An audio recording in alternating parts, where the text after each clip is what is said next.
Ramai orang doa nak berjaya, tapi lupa sediakan karakter untuk berjaya.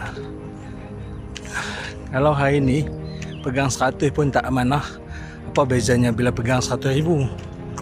Kalau hari ni janji kecil pun tak ditepati, macam mana orang nak percaya janji yang lebih besar?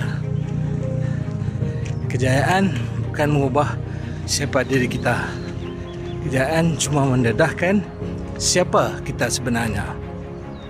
Sebab itu, sebelum minta rezeki yang besar, bina dulu integriti yang besar. Rezeki boleh datang bila-bila masa, peluang juga boleh muncul tanpa diduga. Tapi kalau karakter tak bersedia, kejayaan itu mungkin tak kekal. Jadi jangan hanya bina kerjaya, bina juga diri yang layak memikulnya.